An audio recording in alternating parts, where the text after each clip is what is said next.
Hello, my name is Jonelle Lafian. I'm a fourth-year student at the University of Bridgeport School of Naturopathic Medicine. I have a background in personal training as well as an undergraduate degree in exercise science from Georgia State University. And I want to talk to you today about strength training from home. In particular, strength training using kettlebells. The Centers for Disease Control and the American College of Sports Medicine recommend the following minimum activity requirements for adults aged 18 to 65. Moderate aerobic physical activity for 30 minutes 5 days per week, or vigorous aerobic physical activity 20 minutes 3 days per week, and muscular strength and endurance training for 2 days per week. This is where kettlebell training fits in. Kettlebell training is a fun and effective way to meet minimum exercise requirements set by the CDC and the American College of Sports Medicine for healthy living. A benefit of kettlebell training is portability. Kettlebells offer a convenient way to incorporate exercise into your life without having to leave your home. You can save money that would otherwise be spent on a gym membership, and kettlebells may be purchased online or at any sporting goods store. Whenever you're doing any type of strength training, including kettlebell training, make sure you're wearing comfortable clothing and comfortable closed-toed shoes. Make sure your environment is safe. Consider approximately 15 feet around you in all directions. Make sure there are no small children or fragile furniture or decorations, because if you are doing kettlebell exercises involving momentum and your grip slips, the kettlebell could go flying and cause a danger to anyone or anything in its way. Your garage might be a good environment for you to do kettlebell training. If you have a large bedroom, this could work. Or outside is an option if the weather is As good. with any exercise program, make sure you have been cleared by your physician beforehand. We offer affordable, comprehensive physical exams at the University of Bridgeport School of Naturopathic Medicine Clinic. Before you begin each training session, make sure you are well hydrated, have eaten something, and have taken any prescribed medications. Also, make sure that you are prepared to fully pay attention to everything you're doing without attempting to multitask. The minimum exercise requirements for strength training are 1 set per major muscle group 2 times per week. You can do more sets than this depending on your fitness level and the amount of time you have to dedicate to strength training. What is a set? A set is simply a grouping of repetitions. Usually 8 to 12 repetitions is done per set. The benefit of kettlebell training is that many of the exercises utilized are compound movements as opposed to isolation movements. What this means is that a compound movement works more than one major muscle group at a time, and an isolation movement, on the other hand, would work only one muscle group at a time. So let's take a look at the 5 basic movements and the major muscle groups that are worked in each basic movement. So first we have the push. We have horizontal pushes and vertical pushes. Horizontal pushes utilize chest, shoulders, and triceps. Vertical pushes, such as overhead pushes, work trapezius, triceps, and shoulders. The second basic movement is the pull. Pulls work rhomboids and latissimus dorsi in your back, as well as shoulders and biceps in your arms. The third basic movement is the squat. Squats work quadriceps, hamstrings, and gluteals. The fourth basic movement is the lunge. Lunges, just like squats, also work the gluteals, quadriceps, and hamstrings. The fifth basic movement is rotation. Rotation works your core muscles, such as your rectus abdominis, obliques, and rector spinae muscles of your lower back.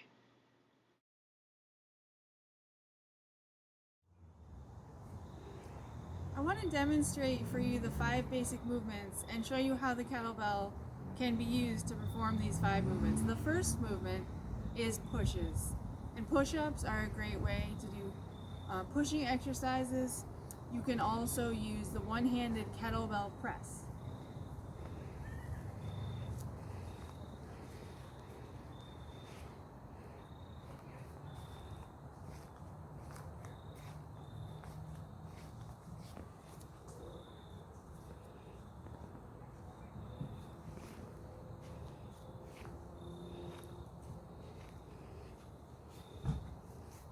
Notice how my elbow is approximately 45 degrees away from my torso, this being 0 degrees and this being 90.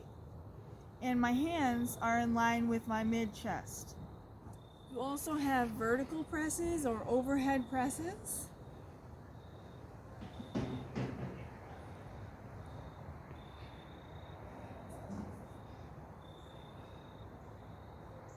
The second basic movement is the pull.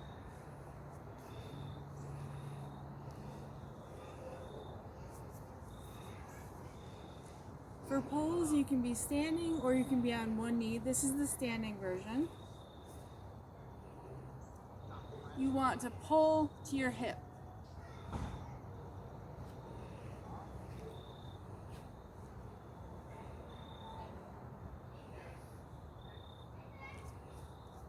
Another way to do this is in this position, but people with lower back problems may find it more comfortable to have their leg in front for more support. Now, if you want to do rows with one knee up, you would choose something like rocks, a step, a couch. One knee here, same side hand here, and again, you're pulling to your hip. The third basic movement is the squat. You can utilize this goblet style grip or the rack position grip. If you have two kettlebells of equal weights, you could do a two-handed rack position grip. You can also utilize the suitcase grip, one-handed. Always make sure you do equal number of repetitions on each side. As you're doing squats, you may have heard some people tell you that your knees should not extend beyond your toes. And the fact is that you do want to have your weight on your heels. That's crucial. And most people simply do not have the ankle mobility to keep their weight on their heels and allow their knees to extend beyond their toes. So it's really an issue of ankle mobility. But the key is that you maintain your weight on your heels.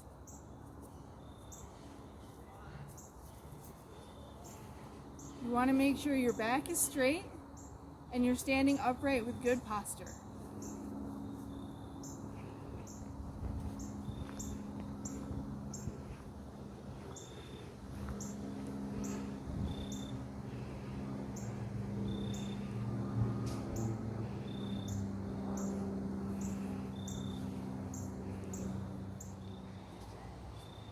The fourth basic movement is the lunge, and you can choose either this goblet style grip or the rack position grip, or this is a suitcase grip. So you want to ideally step all the way through and keep the weight on your front heel.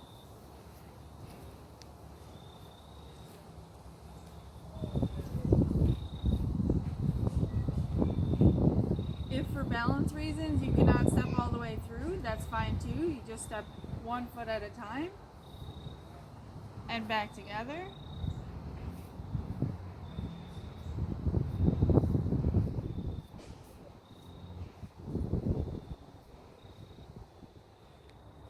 The fifth basic movement is rotation, and there are a number of different rotational exercises. The one I want to show you is the Russian twist.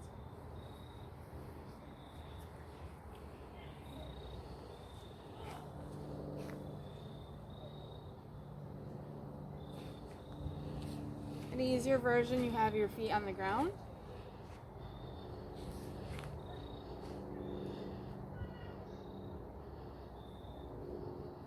Your core muscles of your abdominals and your lower back are active with most kettlebell exercises. They're used as stabilizer muscles, but they're targeted very well with the Russian twist. You can utilize planks and side planks, regular planks.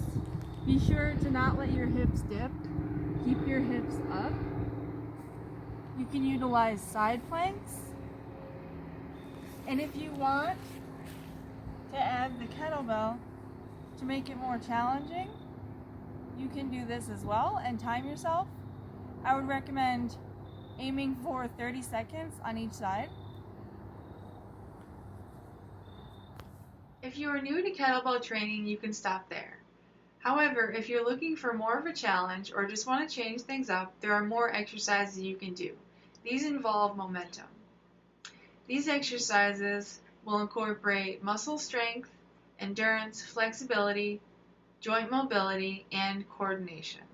You can incorporate as many or as few of the following exercises as you would like, always keeping in mind that the 5 basic movements should be done at least 2 times per week. You will likely be sore after your workout, so make sure to eat clean, hydrate well, and get adequate rest. I want to begin our discussion of the momentum movements by teaching you the swing, because the swing is the foundational movement for all of the kettlebell movements involving momentum. So with the swing, you want to keep your feet a little bit bigger, wider than shoulder width apart, and you want to start with the kettlebell approximately 1.5 feet in front of you. And you're going to angle the kettlebell, and you're going to start by pulling, just like you were playing football. So my forearms are hitting my inner thighs, okay? When I feel my forearms hit my inner thighs, I want to explode from the hips, and my momentum will bring the kettlebell up in the air. So I'm not utilizing shoulder strength to lift the kettlebell. I'm utilizing power from the hips to get that weight up, okay? So you have pull,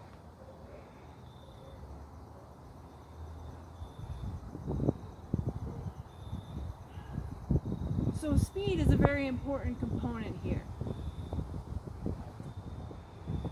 Now that we've discussed the swing, I want to show the clean and press. The clean and press is analogous to the Olympic lift called the clean and jerk, but clean and press is a slowed down version with much lighter weight. So this is going to be a one-handed movement, the clean and press. So again, you're going to start off as if you were doing a swing.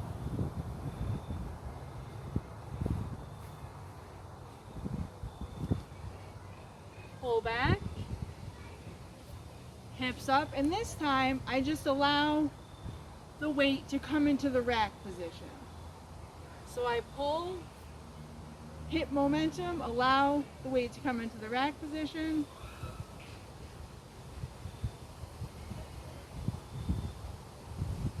That part is the clean, and then you have the press after that. Clean and press. Clean and press. Now the next movement I want to show you is a more sped up version of the clean and press, and it's the snatch. And this is the second Olympic lift. You don't have to be an Olympic lifter to do kettlebell snatches. So with the snatch, you're essentially doing the clean and press all in one fluid movement. So it looks like this. And basically, you're utilizing your hip momentum in an upward direction for this. You're pulling from the ground, exploding up, and catching the weight here.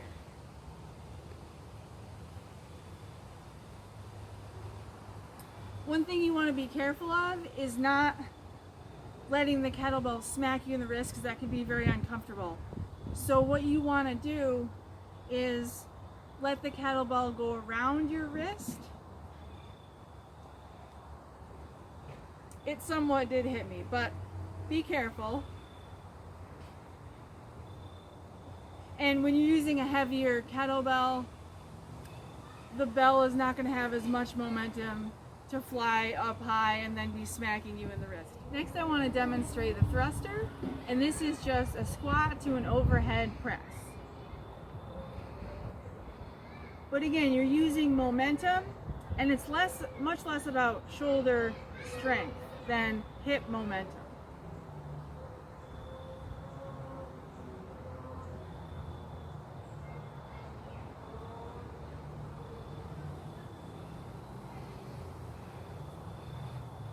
I do want to mention that before you attempt overhead strength training movements, you want to make sure that you have full range of motion in each shoulder. Now what that means is you should be able to touch with your fingers your shoulder blade bone here and on the other side as well. You should be able to touch that bone.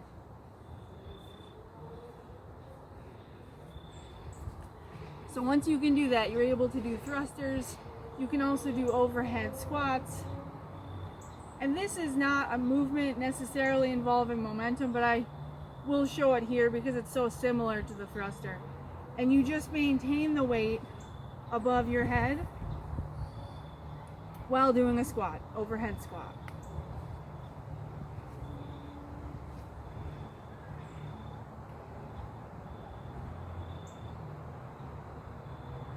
Again, make sure you do equal repetitions on each side. Next, I want to show you the Turkish get-up. Now, this is one of the key movements in kettlebells, but I'm showing it here because it's a little bit complicated. It doesn't involve momentum, but there's a lot of steps to it. So, you're starting lying down.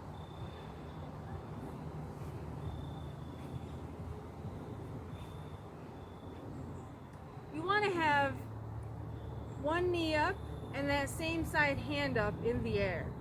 You want this heel as close into your body as possible and your legs about 45 degrees apart.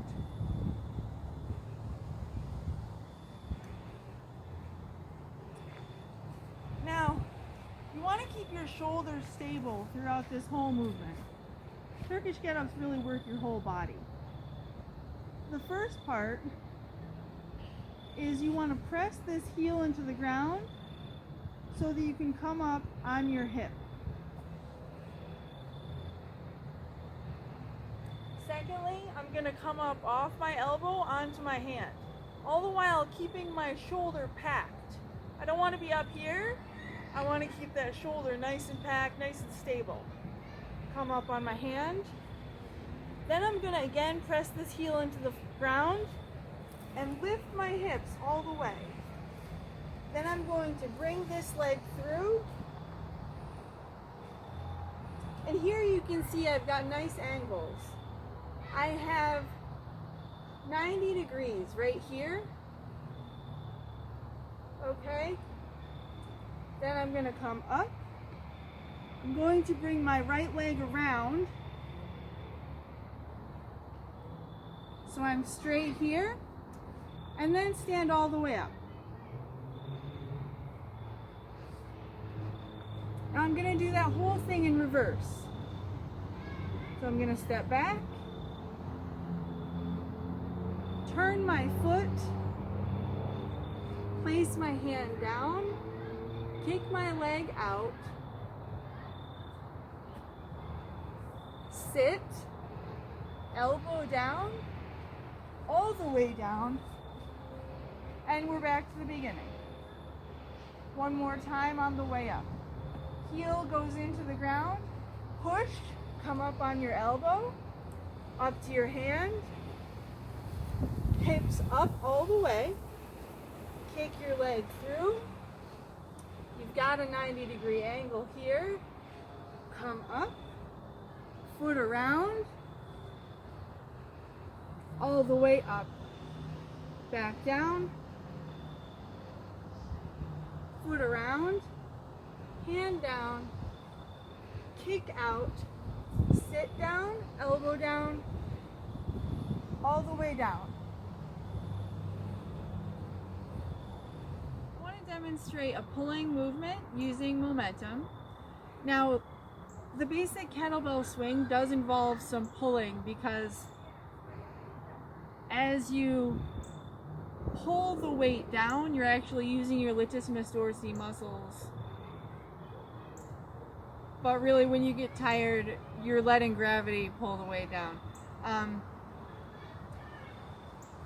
But the high pull, you're going to start with a swing, switch to one hand, and then you're going to pull, pull, and push. The emphasis here being on the pull. You can switch hands and do the other side.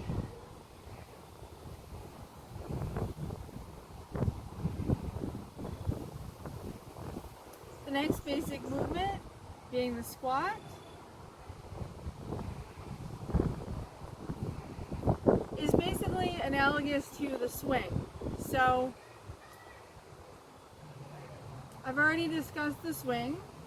There is two-handed swings, as I have shown already. There's one-handed swings,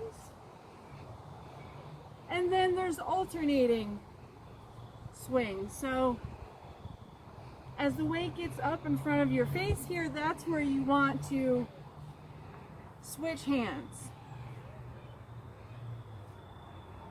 Notice how as I do the swing,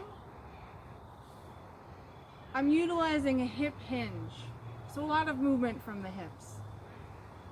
There's a difference between squatting and hip hinge. Squatting involves a lot more movement from the knees, and swings involve most of the movement from the hips and the hip hinge. So you may see that when some people do kettlebell swings, they might do it a little bit differently, but this is the way I was taught, and this is the way I prefer to do swings. So when I say differently, I mean their swing might look more like a squat than a hip hinge, and that's okay. There's a variation, and anywhere in between is fine. So the fourth basic movement, being the lunge, is analogous to walking swings. So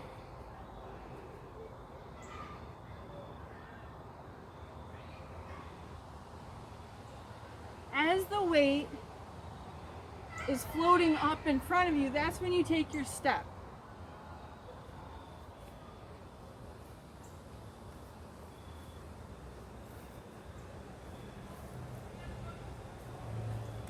And you can lead with the right, right, right.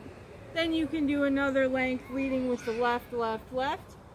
And you can step right, left, left, right. There's a bunch of different combinations you can do.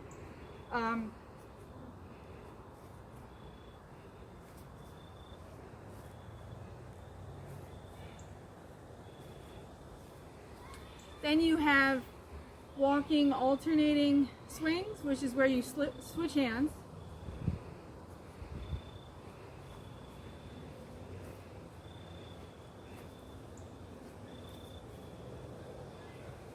You really got to think with some of these, but it'll become second nature. So as far as the movements involving momentum, we are back to the fifth basic movement, which is rotation. And I've already discussed the Russian twist, which can be done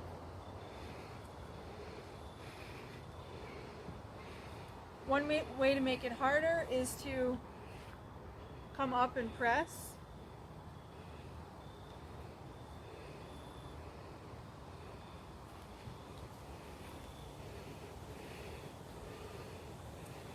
Another rotational movement that can be done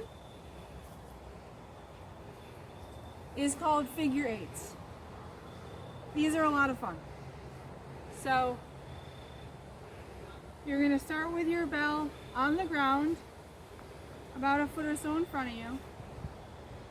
And your first pass is going to be to your other hand underneath your leg.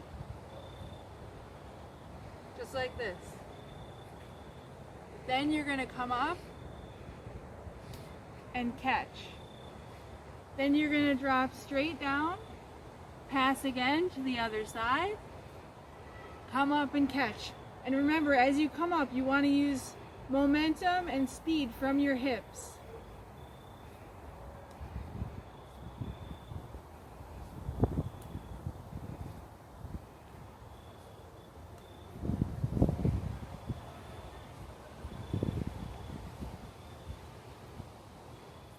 Once again, my name is Jonelle Lafian. I'm with the University of Bridgeport School of Naturopathic Medicine.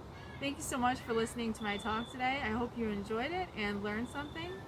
Feel free to give us a call and make an appointment at the clinic. We would love to see you.